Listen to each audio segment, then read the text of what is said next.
Welcome back to the Red Booth Show. I'm here with writer Jake Marley, and he is the author that won the award that's in the L. Ron Hubbard Presents Writers of the Future, Volume 33 from last year. We're actually going to be having another event this year coming in April 8th. April 8th. Yes. Right, so this is for writers from any genre, I think, having to do with... yeah, speculative fiction writers have fantasy and science fiction, and yeah. I think, okay, so not any genre. Yeah, well, no, yeah. Wait, do they accept westerns? Yeah, if it has a speculative element. I mean, speculative. What does that mean? That means something's a little off, a little fantasy, a little bit more strange. I mean, there's they might accept a western. I don't know. They haven't yet, but but I think there's. But if the western is with, you know, UFOs or dinosaurs or something, maybe. Okay, so cool. I think I'm clarifying this here. Yeah. I have somebody here in the audience that would probably be able to answer this question. What kind of genres do the Writers of the Future accept? Speculative fiction, science fiction, fantasy, alternate history, light horror.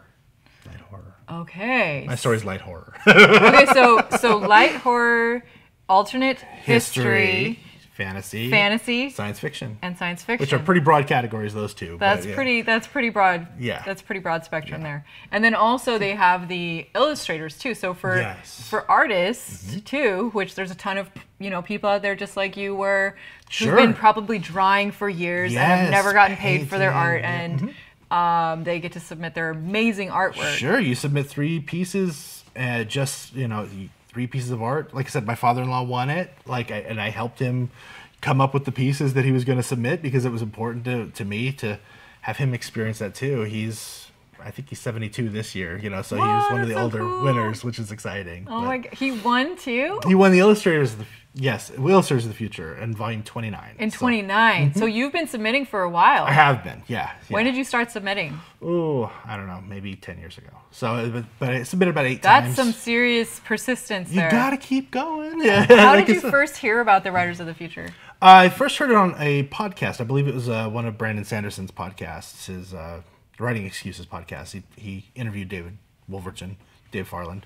Cool. And that's pretty awesome. Yeah. And so I was listening. They're talking about the Writers of the Future, and I was like, the judges on the Writers of the Future are no joke. No joke. Yeah, they're serious dudes and dudettes, whatever, and they're incredible people, and they're incredibly giving and generous with their information and their time, and it's a wonderful experience for anybody who wants to be in the writing and art, and I think everybody should submit. if you're not a professional already, submit to the contest. You have a talented family. Your dad one of them. Sure. Again, out of probably thousands of submissions. Thousands of submissions. Yep. Yeah.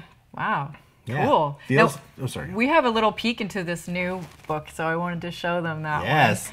Okay. This is volume 34, which is coming out next month. So that means you know who the winners are. I have read the stories that are in there, but I don't know who the grand prize winner is yet. Oh, so we don't know out of all these stories who's the actual grand prize winner? No, we know the first, second, and third place winners of all 4 quarters.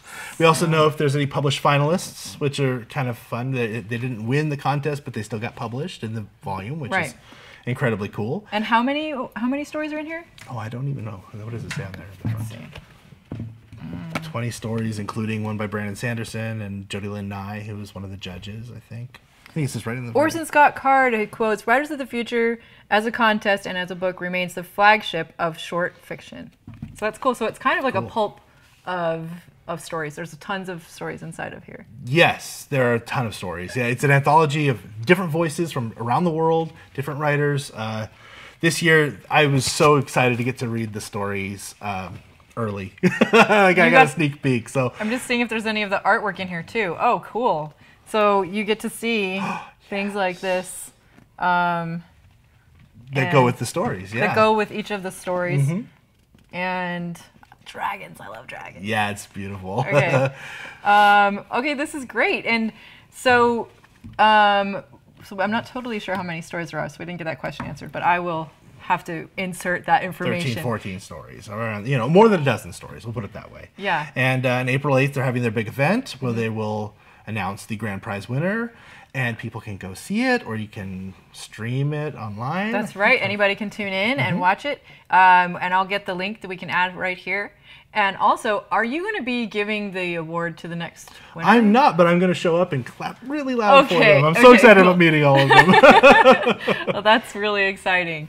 I'm so happy for you. Congratulations. Thank you. And congratulations to your dad, too. Yeah, seriously. Yeah. My father-in-law has been an artist his whole life, but he just wasn't in this field. So he made rubber stamps, I think. Where can they find what he made rubber stamps? He did for years, yeah. So, but yeah, he's now just sort of he's retired, so he does art in his spare time. But this experience, he really loved it too. So he's been a painter or an artist for years. Yeah, and he never had any kind of professional sale in this field, in this genre. So he submitted and won too, which is why I went, and which is why I got to call my shot basically and say, yeah, I'm gonna come back and win. So that was so much fun. How cool! What a great story! It's so nice to meet you. It's nice to meet you too. I'm having a great time. Thanks for coming on the show. Thank you. And I'll be there at the Riders of the Future coming up, and I hope you guys get to come and check it out. And you can also watch it online. And this is the new book that's coming up. Yes, you gotta go get yours signed. They need their first signing. That's right. I'm going to get his autograph now. So we'll see you guys later. Thanks for watching The Red Booth Show. Well, thanks for watching Jake Marley on The Red Booth Show. You can always find new episodes here every week, and tune in to watch the show also on U2 America, which is national television, Amazon Prime, and on Roku as well. But definitely check back here, subscribe to YouTube, and get our new episodes as they come out.